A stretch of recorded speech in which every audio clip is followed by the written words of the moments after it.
Stupid versus the spread. Week 3 of NFL is upon us. Very excited for tomorrow's game. Very excited for this week. Some pretty good matchups. We'll cover some storylines here to start out with. Mike and I are back. Jets, Miami, and the Cardinals all came back in pretty impressive wins. So Jets came back within like 2 minutes with an onside kick, 2 touchdowns. Miami very much out of the game until they kind of stormed back with 3 touchdowns in the fourth quarter. And then the Cardinals looked absolutely dead. Push it to overtime. Overtime goes, and they recover a fumble for a return 6 on the fumble. All 3 great games, all 3 great comebacks. I'm curious, Michael, which one you thought was the best with the added conundrum that you are a Jets fan. Yeah, I'll try to stay objective. The best comeback was Miami. Um, Better team and a more complete comeback based on their offense just woke up and played out of their minds as a unit. Out of their minds. Whereas the Jets basically had to have every single thing that happened happen the way that it happened. And if we're power ranking the most hapless franchises in the NFL, I think the Jets are 31 and the Browns are 32. And the Lions are in that mix too. So basically Yeah. basically the Jets had a comeback that could have only happened the way that it happened against the only team that it could have happened against. Yeah, So, I mean, yes. so when you combine all of those things, the Jets comeback was a miracle, in every sense of the word. Whereas Miami's was sort of like more, oh, this is what this offense can be at different points, not the entire game. You can't have Tyreek Hill and Jalen Waddle running miles of sprints during a game, which is what they were doing in the fourth quarter.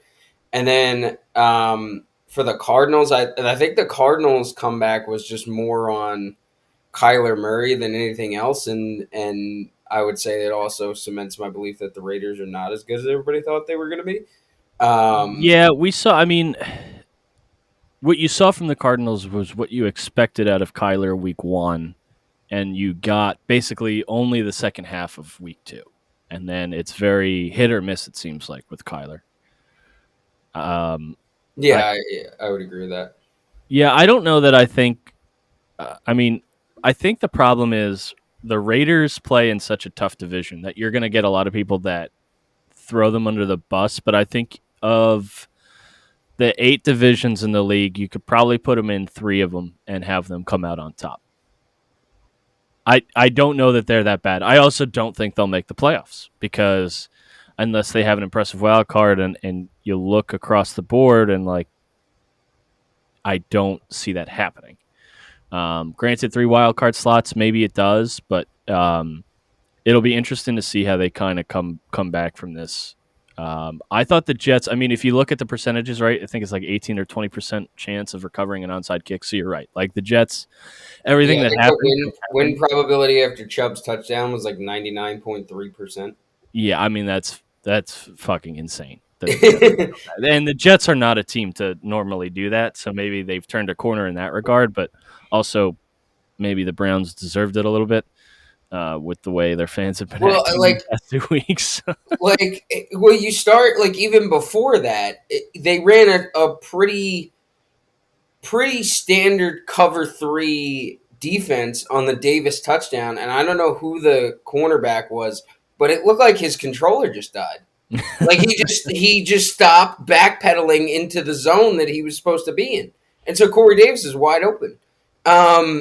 And so that is the only way that this is even possible, is if that happens, and then the onside kick to recover it. You combine those 2 things, and it's just you have no idea how that even is, like how that could have even come into being. That's why I think that anybody who's blaming Nick Chubb for scoring that touchdown is just clearly didn't watch the end of that game, because yeah, you can't put that all on. you can't die. You can't die on the 5 yard line thinking that in a game where you're about to go up 31-13 or 31-17, that your kicker's going to miss the extra point, that your cornerback is going to just shut off as a sentient being, And then and you're then going to give up Amari an Cooper onside is going to make a recovery. business decision on an onside kick that leads to a touchdown that loses you the game.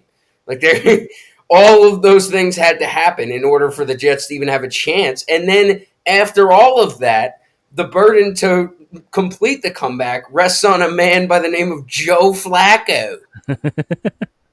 Yeah, definitely the luckiest of luckiest. I think Miami and the Cardinals. I think those are both a little bit of skill. Maybe the Cardinals had a little more luck, but if you're doing like a luck rank, it goes Jets, Cardinals, Miami for sure. Yes, Miami yeah. definitely won that game instead of being granted it. Being Whereas I think handed to them. the Yeah, I think Baltimore needs to look at the way they're playing coverage against the lead wide receivers. But besides that, it was more yeah Miami's doing than anything Baltimore didn't do. yeah no I agree. Uh, Trey Lance is out for the season. Topic number two: Garoppolo's starting. I don't know that the 49ers are any worse off for it. Obviously, feel real bad for Trey Lance. I know I was listening to Pardon My Take, and they were talking about how he like the lack of snaps he's gotten due to injuries really sucks for him. And obviously, you never want to see a guy get hurt. But as far as like the 49ers signing Garoppolo for basically a discount and then getting Garoppolo, who we know can take them to the playoffs, like this, it's not a non-issue, right? You feel bad for Trey Lance. I'm not trying to downplay a personal injury, but what I am saying is that like the 49ers themselves, are they worse off? And I don't think the answer is yes. Yeah, I mean, obviously it's terrible for Trey Lance, and I'm not gonna beat that to death. Obviously, you want to see him at least have a chance to succeed or fail Yeah, outside absolutely. of outside of physical injury. So it's obviously awful for him. I mean, it is very ironic that the 49ers spent the whole year shopping Jimmy Garoppolo to a team that had its starting quarterback injured, only to have it happen to them. And that Yeah. this is a good deal in both directions because Jimmy G didn't have any recourse against them cutting him, and then he re-signed at a steeper discount, which they could have cut him and left him out on the market anyway. Um, Well, the irony so being they probably would have re-signed him like for yes, this but week. yeah, so he was due 25 million. I believe renegotiated that contract because he would have been cut and not gotten the roster guarantee that would have triggered that 25 mil anyway. So it was just the way the contract was set up to where the 49ers were always going to inevitably cut him to save themselves the The money. 20, Yeah. besides whatever the guarantee was, the rest of the money. He re-signed at a 6 mil base. All these numbers are from Pro Football Talk. I'll credit Mike Florio, who's my hero. Um, he has a $250,000 roster bonus, and then he gets, I think, another $250,000 bonus or $25,000 roster bonus, $250,000 for every game he plays 25% of the snaps, and another $100,000 if they win said game. So for every game that he starts and they win, assuming he stays healthy, he's making another $350,000, which Not a bad deal. yeah, could add up to about $10 to $11 million for Jimmy G, which is better than what he would have gotten in the open market anyway, just because of the circumstances. So it really works out for both sides, right? Yeah. It works out for the 49ers in that they have a competent backup that they know they can get very far with, and works out for Jimmy G because he gets more money he would have gotten on the free market anyway. What I think is the most interesting here is that I think what this does for the 49ers is it sort of caps their ceiling in that we know what this team is capable of, like an NFC championship, Super Bowl caliber, but unless things really go right, they're not the team that's going to win the Super Bowl. Yeah. But they're a playoff team now, and you know that. Whereas they probably always were because they were never going to let Lance flounder long enough to take them out of playoff contention. But now you at least know their floor is higher, their ceiling's capped at a certain point, and it gives you some sort of predictability about what the 49ers are going to be going forward, which is good for us from a betting perspective. Yeah. Yeah. Um, moving on to kind of the next, I guess, topic. So primetime games were great ish this week. They Monday were Night great if Football you was a bloodbath. so So Chargers, Kansas City, very good. Yes, it was Up awesome. until the last minute, you think Kansas City has it in the bag, completely in the bag. Chargers come back with a last minute touchdown off of a long conversion to cover, which was why you gamble, right? Yeah, It's fun to have your heart racing knowing that the game's on the line with 4 minutes left, and the yeah. Chargers obviously didn't recover the onside kick, so the game was over. But kind of my notes from the Monday night games, the two that we had, the Eagles and Vikings, and then the Bills and the Titans. The Eagles look good. The Bills look amazing. And obviously, the Chargers and Kansas City are all great. Of those four that we saw in prime time that didn't get blown out, like, who do you think is the best? And then, do you think the Eagles are a top two contender in the NFC? I think. I mean, the Bills are the best. They haven't. Well, I mean, they haven't played slouches. They played the Rams off a Super Bowl victory, and the Titans, who were the number one seed last year. The Titans are good. The Titans are. I think the Bills are at that good that the Titans getting blown out is not something we should worry about. I tend to have graver concerns about the Titans, but either way, I think the manner in which they won and how easy they made both victories look. Um, since really halftime in the opener, they've looked completely unstoppable in every offense, defense, special teams. Even they didn't punt until the third quarter of last night. Yeah. And then when they did, they punted to a rookie who decided to try to eat the ball and they recovered the fumble. So like I they mean, yeah, are no, their offense has been astounding. Their yeah, offense has been they are so loaded in every aspect, and I think what's the most impressive from the Bills is the fact that the weight of expectation is not only not affecting them, it's actually it feels like it's motivating them, which is I you have to give Sean McDermott a ton of credit for how he's been able to craft the mentality of this team to carry the burden of being the prohibitive Super Bowl favorites and going out and basically trying to prove that every single week. Yeah. It's really impressive the way that they're approaching these games.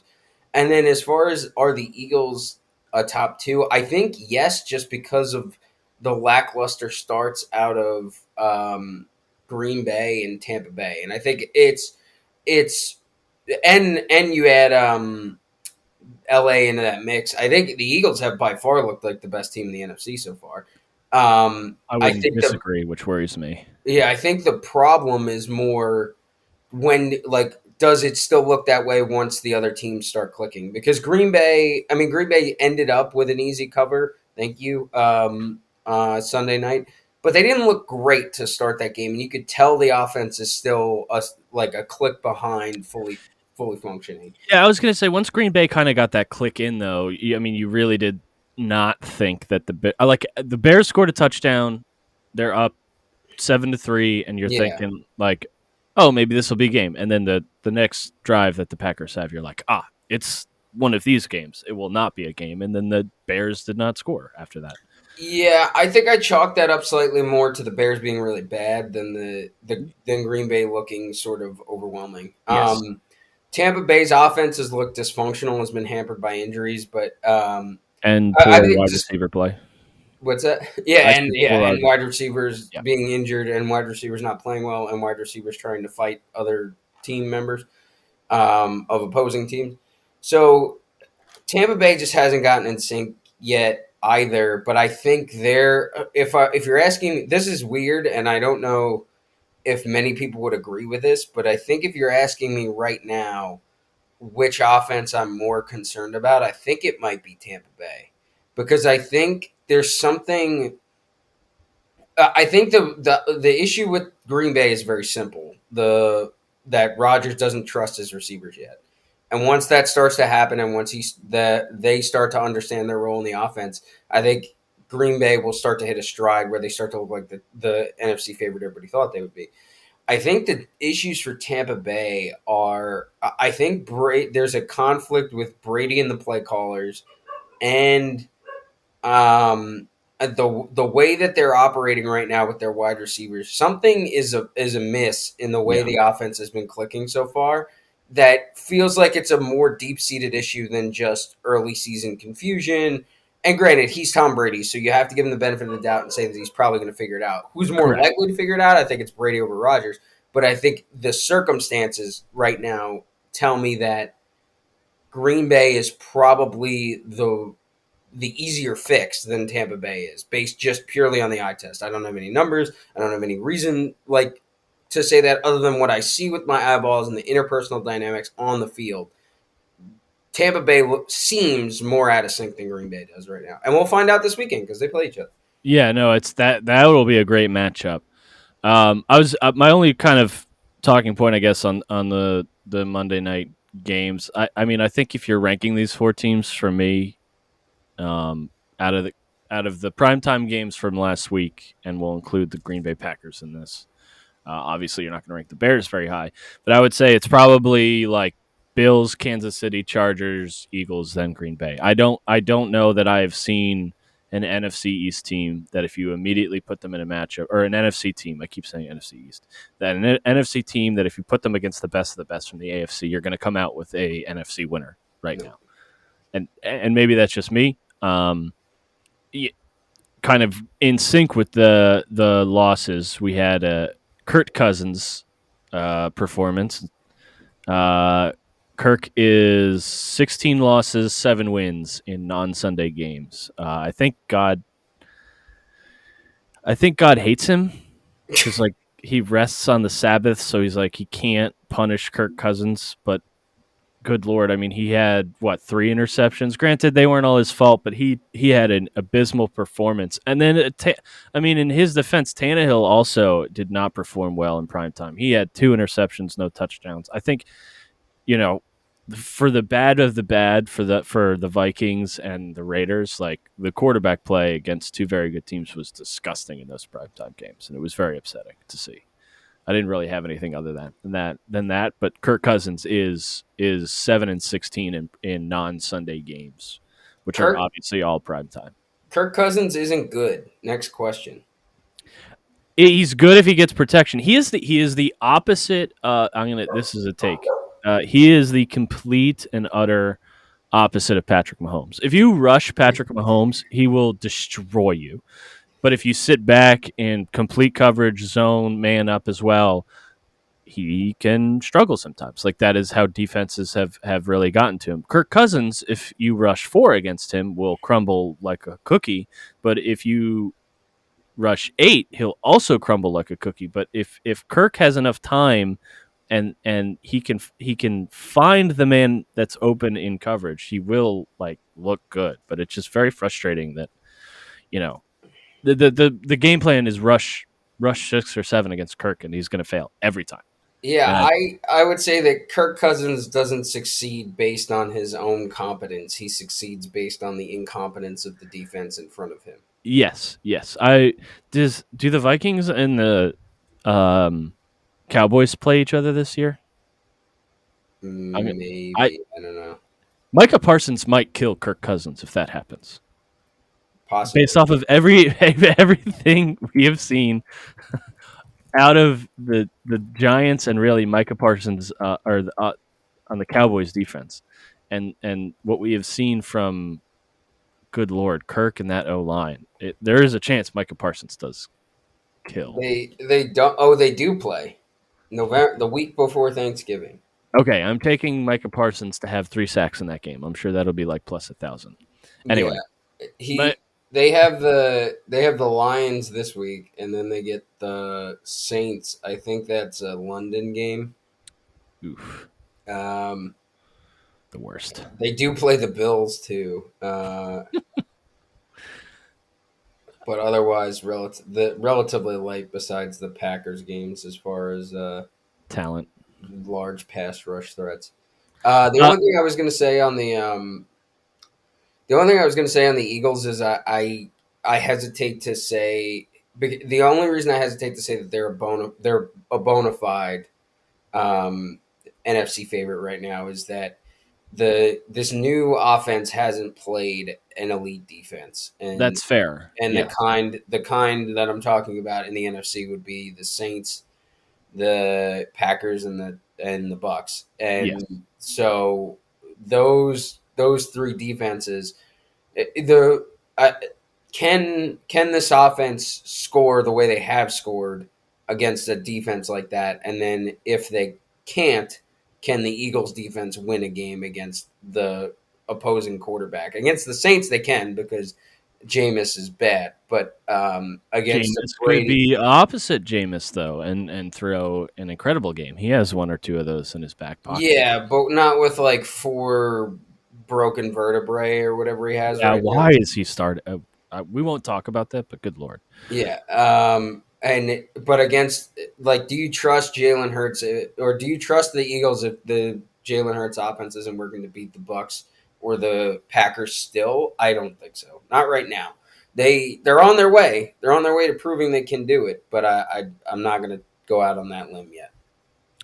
Yeah. And then the only other comment I had from this week's games, obviously we're not covering every game. Joe Burrow is on pace right now to get sacked over 100 times this year. It feels like. I mean, he's gotten sacked 13 times in 2 games, which is not good. You thought since he kind of put together something this past offseason with their acquisitions on the offensive line, but I'm very worried. I'm worried that he'll get hurt. I'm worried that he obviously is getting frustrated. But Joe Burrow has been in a lot of trouble. There's no real comment other than that, but just sad to see, surprising that since he is 0-2 to start the season, maybe a bit of a Super Bowl hangover, but also that's a lot of sacks. Yeah, the first half of the Pittsburgh game, I would say, was the Super Bowl hangover. They didn't look good in the first half against a Cowboys team that should have been backed into a corner. The only thing I will say in defense of the Bengals is that they've played probably the 2 best pass rushers for 7 quarters of the last 2 weeks in the NFL, in Micah Parsons and the other Watt, TJ. Yes. So you said what, 13 sacks in the first 2 games? I believe it's been 13 sacks first I two think games. 6 of them are attributed to those 2 guys, right? Yeah. I think Parsons had 3 this weekend and Watt had 3 in the opener. Yeah, I mean, granted, two very good pass rush defenses, but 13 in 2 games. Yeah, no, it's a lot, but I think as long as they don't have to deal with injuries, they could get it right, and they're in a perfect get right spot against a New York Jets team coming off a win. Yes. So, which is a preview to my card, but yeah. All right, well, let's get into the games this coming week. We'll start with Thursday Night Football, the Mason Rudolph Remembrance Bowl. The bonking. Well, it's an old school bonking, not a new Yes, school bonking. meme bonking. Pre-meme bonk.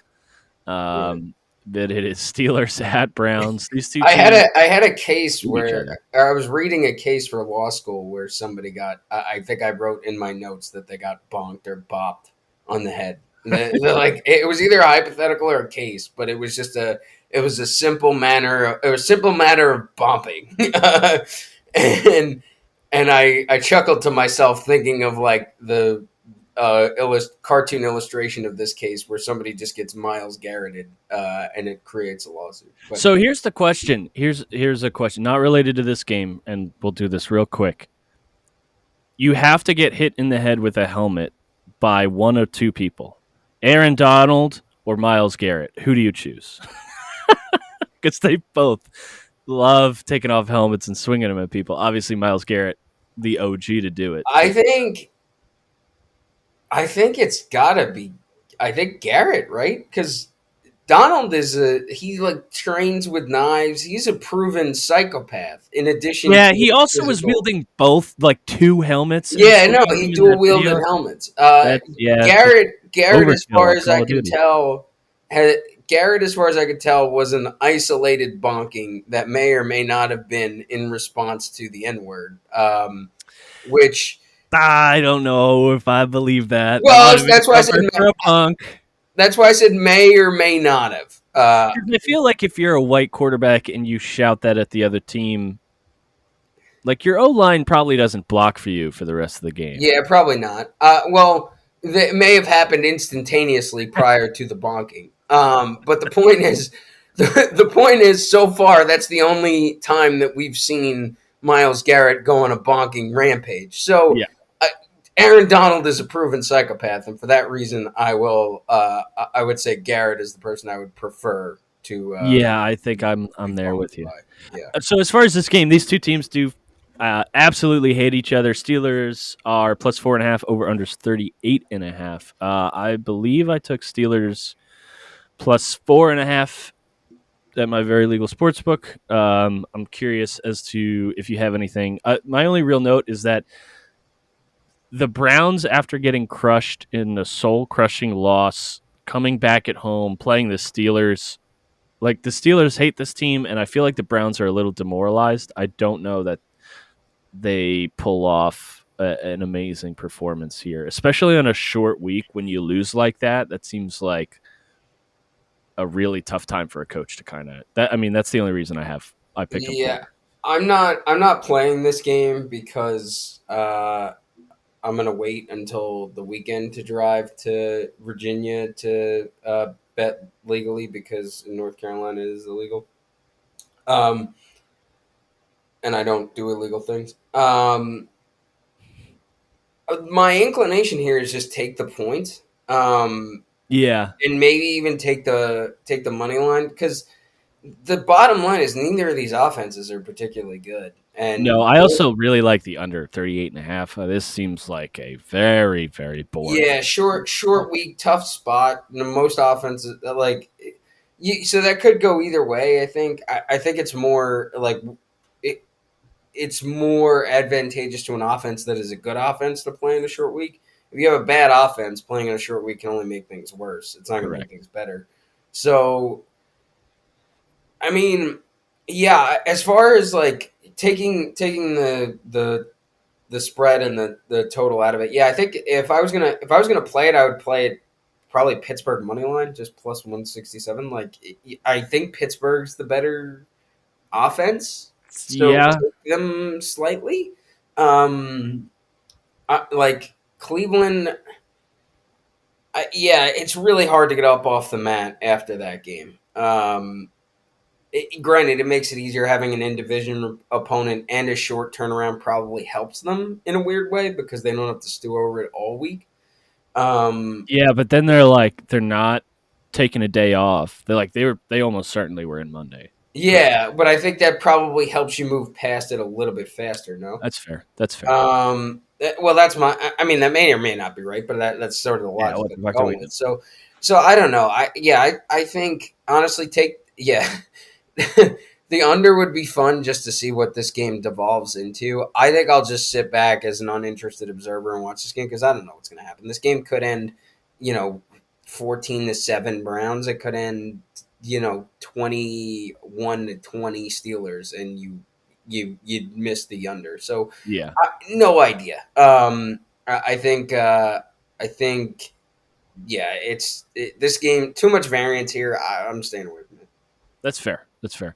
We roll into our 1 p.m. games, Eastern time games. I'll kind of read off the slate, and then if you want to talk about any single one of them, just let me know. So Eagles at Commanders, Ravens at Patriots, Chiefs at Colts, Lions at Vikings, Saints at Panthers, Texans at Browns, Bills at Dolphins, which I think will probably be the best matchup of the 1 p.m. slate. That'd be the Bengals best at matchup of the week. Yeah. Yeah, Bengals at Jets, Raiders at Titans is our 1 p.m. slate. I have a couple of picks, but I'll let you start off if you have anything going forward. So I've got a couple of plays and then a couple of my dad's. My dad's. So just for reference, last week went 3-2. I pulled two off the my dad card. That was the two big favorites: San Francisco -10, who covered against Seattle, and Green Bay -10, who covered against Chicago. Of my might adds, I had five might add plays, went 4-1 minus the Denver Houston over. So the lesson there is if I'm iffy on the board, just take it. um, which I'm not, which I'm not gonna do because the picks that I was solid on, I went 1 and 2. Carolina didn't cover, and Indianapolis, Jacksonville. Indianapolis just decided to not show up, so that over didn't hit. Yeah, I Uh, mean Washington yeah, didn't. Jacksonville did their job. They scored 24 points right at the total. Yeah. Yeah, so Miami plus 3.5 was the miracle cover that kept it from being a bad weekend. So anyway, Yes, it was. um, the two plays I have take Cincinnati. They're the AFC championship teams. Take Cincinnati -5 against the Jets. Kansas City -5.5 against the Colts. Cincinnati, I think this is their get off the mat and get right game. I think the Jets were very lucky to win last week. I think that buys a little bit of heat off Salah because I think so. And we've talked a lot about the Jets, but I'll try to get through this point quickly.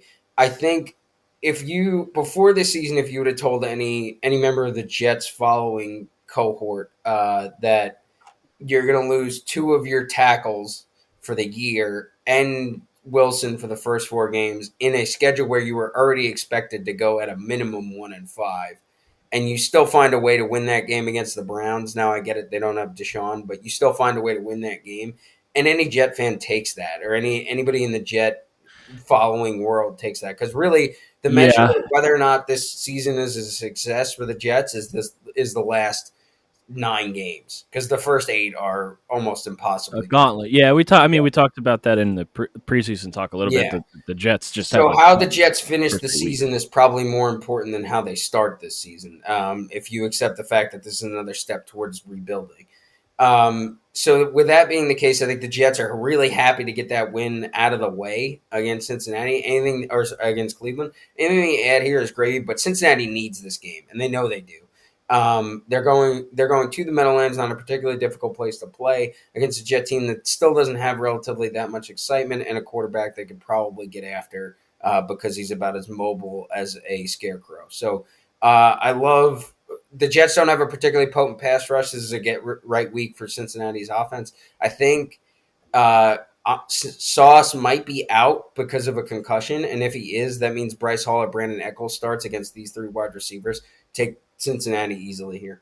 And then Kansas City, I'm taking -5.5 because I think they should be a touchdown favorite, and I don't think I think Indianapolis might be in serious trouble, and I don't think it's Matt Ryan's fault. I don't know what's going on with their team, but they're just not. Maybe it's just the fact that they have no wide receivers with Pittman out. But I don't think they're very good, and the temptation here is maybe to take the under because I just don't know. I don't see how Indianapolis scores enough to hit the total. But I take Kansas City to win by at least a touchdown. So those are my 2 plays in the 1 o'clock window. I might add Bills Dolphins over 52 and just root for points because I don't know who's going to win this game, but it's going to be a lot of fun. And then Philly Washington under 47. I'm sorry, I don't know where these 2 teams combine for that amount of points.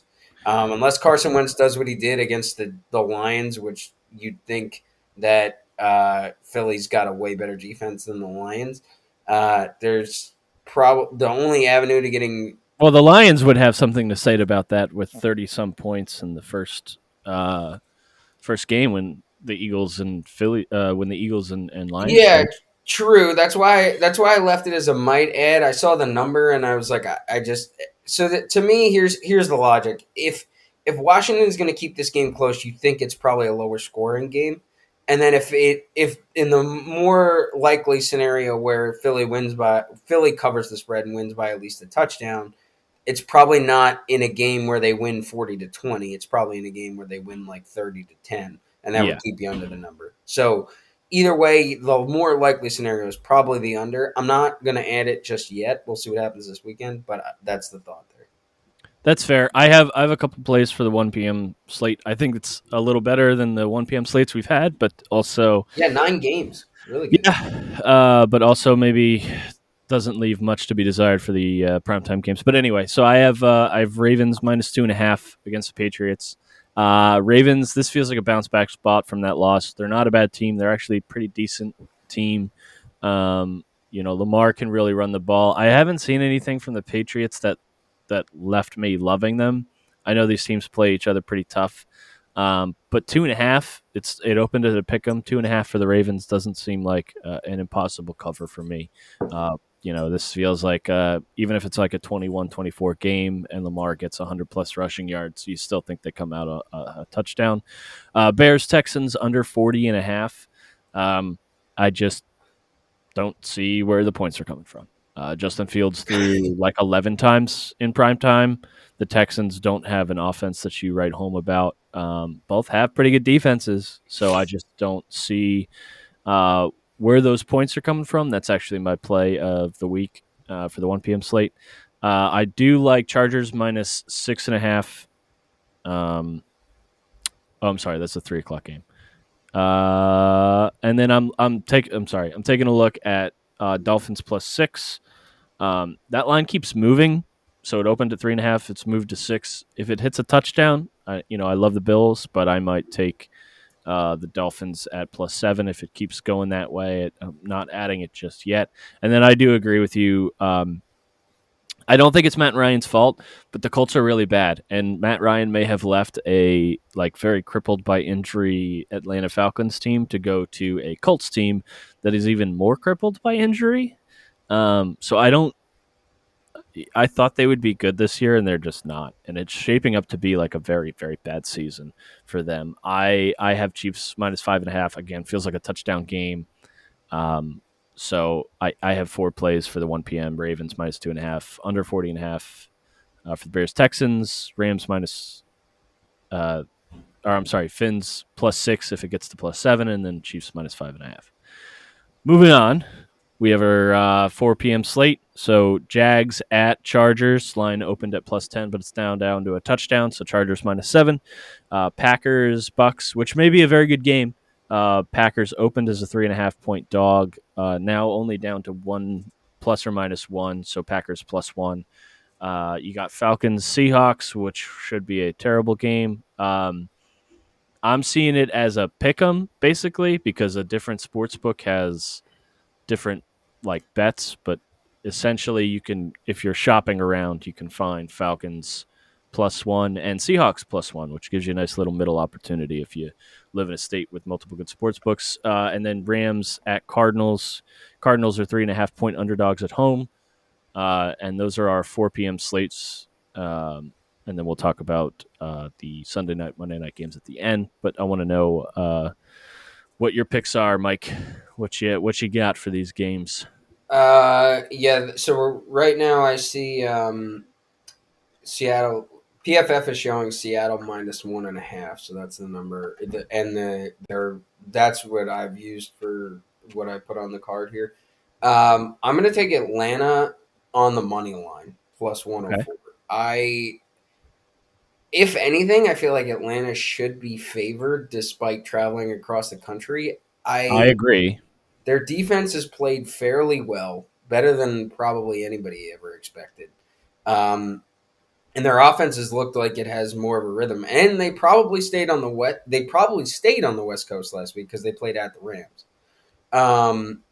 So you take all that into consideration. I think Atlanta is the better team here, and a really lackluster performance out of Seattle against San Francisco. And I think they got juiced up to beat Denver. They did, and now they settle back in the we're really bad category of teams. So I like Atlanta here. Seattle has a win, so there's less urgency for them. Atlanta needs to get off the schneid, despite the fact they played pretty well. I think that recipe adds up to, and Mariota going back to the Pacific Northwest. I don't know how much stock you want to put into that, but maybe it gives them a little bit of bump. I'm going to put Atlanta plus 104 on the card here. I like them in this game. I like that. The other might add I have here is Arizona plus 3.5. I'm basing this purely on LA goes to Arizona in a revenge spot for the divisional round game last year, and that's the entire logic.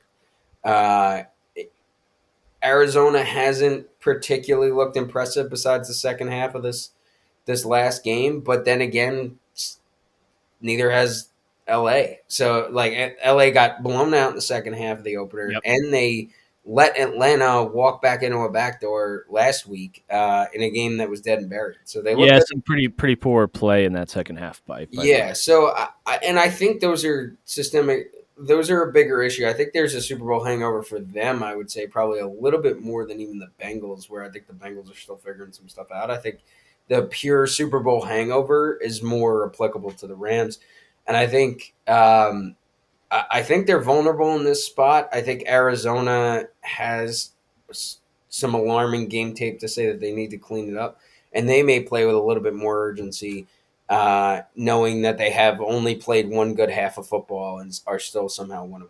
And if they're going to make a playoff, um, or if they're going to make a playoff run, they have to handle their business, hold serve against the Rams and 49ers at home. So I think more urgency for the Cardinals. That's why I have it as a mind add, not necessarily going to add it yet. That's pretty fair. I have 2 picks for the 4 p.m. slate. I'm going to be watching the Packers Bucks game. I actually don't really see anything on here that I like as far as picks. I just think that'll be the best game of the 4 p.m. slate. But Chargers minus 6.5.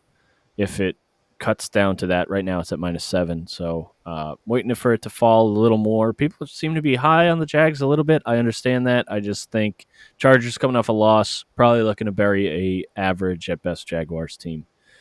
Yeah, Setting up, yeah, the only thing I think the Chargers may be somewhat encouraged by the way that they played, knowing that they could have won that game. They may have a false sense of security against the Jaguars team going out there. I I tend to agree with you. The only other cash 94% on the Jaguars.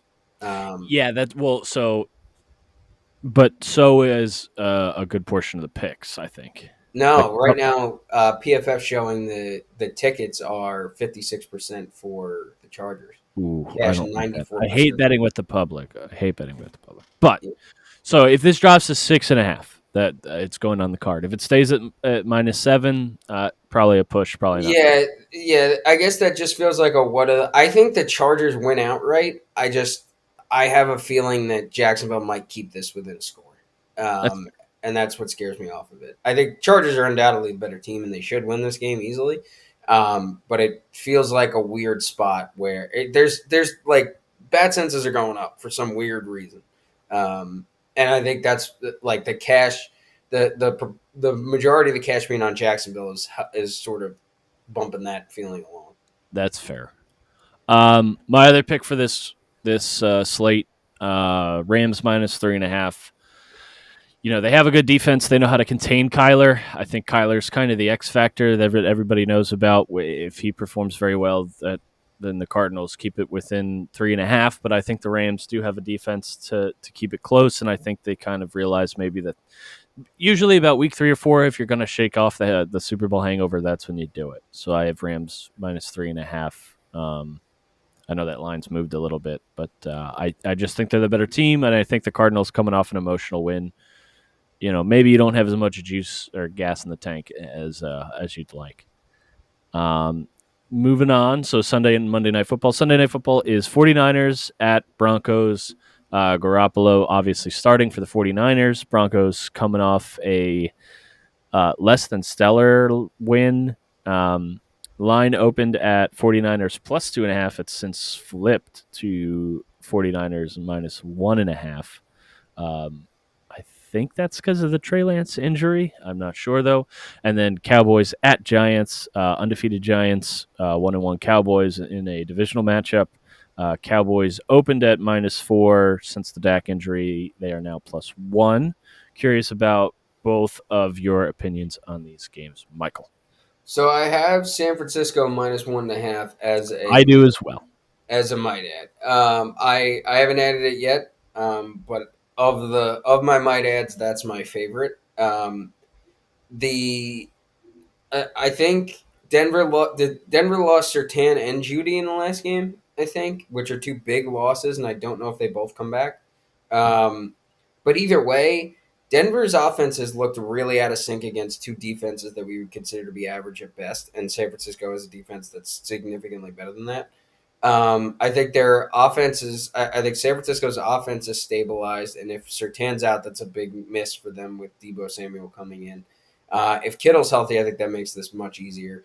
Um, And then the extra icing on the cake is that the Shanahan family hates the Broncos. Yes.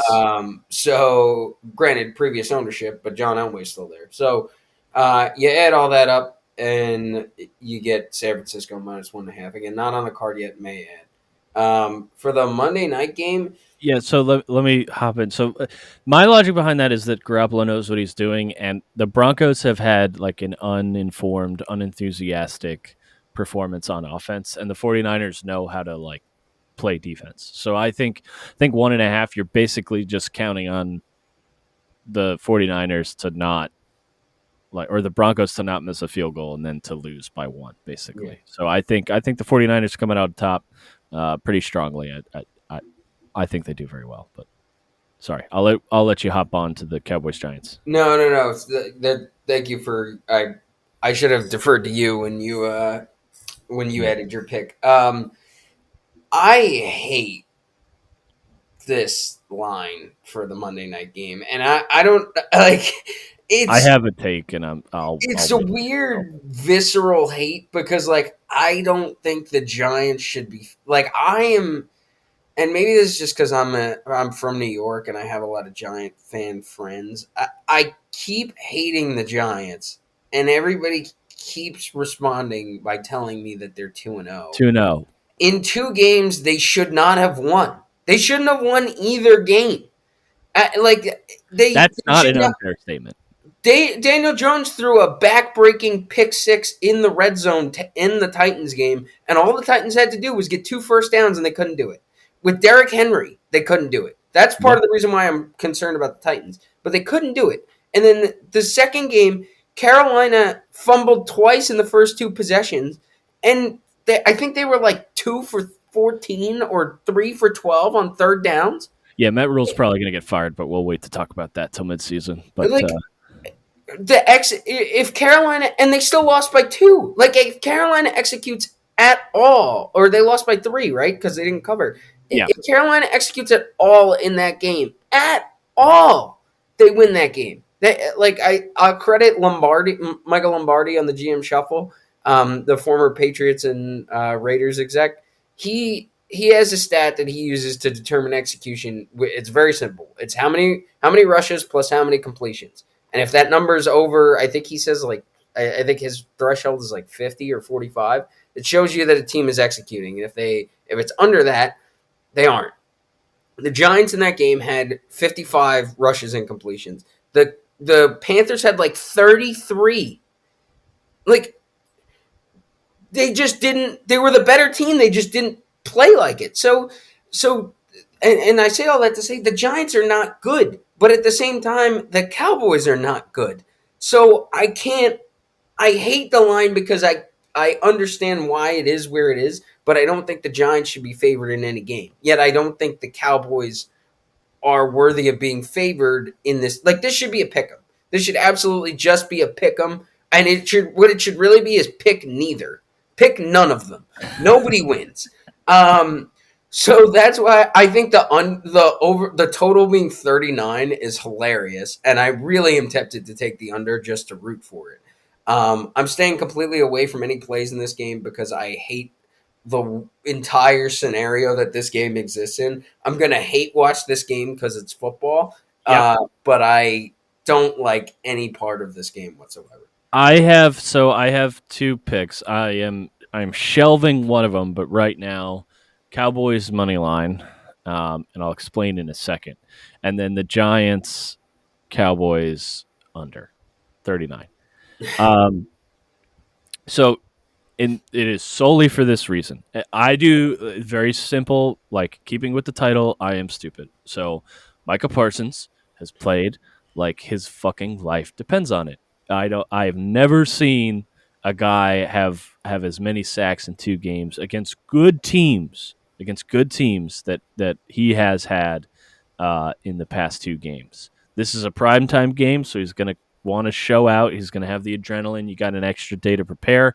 And the Giants have, based on rankings, I think the 23rd or 22nd, like out of 32 teams ranked offensive line. I think Micah Parsons gets 1 to 2 sacks at minimum. I think the Cowboys defense really comes out to show for this game. You kind of got that one game bump with your backup quarterback. I think Dak. They're going to rely on Dak to run the ball. I'm sorry, not Dak. They're going to rely on Zeke to run the ball. I think the Cowboys can do enough on offense, and I think the Giants are certainly in a spot where they're expected to let down. And it seems like a lot of the times and I know I'm going to get a lot of hate for this, but in the NFC East, it seems like the one team the Giants never like get a hold of is the Cowboys. Like they always seem to be sneaky good against the Eagles and the Commanders, but they never really have the Cowboys number all the time. So I think you're going to see a low scoring, absolutely shitty NFC East matchup on a Monday night. So bet the under, and I think out of that, lean Cowboys money line, maybe parlay it just for fun. I don't love the matchup. I know they're like without Dak, the Cowboys, probably not doing so hot, probably threatening, depending on how the next couple games play out, not making the playoffs. And I think the Giants are massively overperforming, like we have discussed. So that's really why I lean heavy on the under. Yeah. I hope this game ends 9-5. It is entirely possible that we have like a scoreagami from a safety or just I want this to be like a baseball score. Like like 5-4. This might be one of those ones where you're like, you take the wife out for dinner and then you turn on the second half and you realize you have missed absolutely nothing because it's 3-0 at the half. Yeah. Like, you know what I mean? Like it's just one of those games where if this was like Cowboys with Dak facing the Eagles and they're both undefeated, like maybe you get up and get excited. But the Giants are not a good team. The Cowboys without Dak certainly are. Granted, I got it. They won. But, Actually, this should just be a game. Like, instead of actually playing this game, it's just Saquon versus Micah Parsons in 4 quarters of an Oklahoma drill. But they're both wearing Penn State uniforms. Like, they don't even get to. We don't even have to look at the Cowboys and Giants uniforms. It's just 2 really good athletes. Oklahoma drills for 60 minutes, and whoever really good athlete stuff. Yeah, exactly. Yeah, I don't hate that idea actually. So we'll see. Otherwise, that's the slate for this week. Should be a good week. I think there's a couple good divisional level matchups coming up. I think we kind of covered that the best 2 games of the week: Bills Dolphins 1 p.m. and then Packs Bucks at the 4 o'clock time slot. And then you got you never know with your primetime games; they could turn out to be barn burner stunners. But anything to add, Michael? No, happy. It's always good. As much as I'm going to hate watch this Monday night game, football is always football. So let's enjoy football. Agreed. Well, that has been Stupid versus the Spread. Thank you for watching. Like and subscribe. New episodes out every week. 1 for college football, 1 for NFL. Thanks for watching.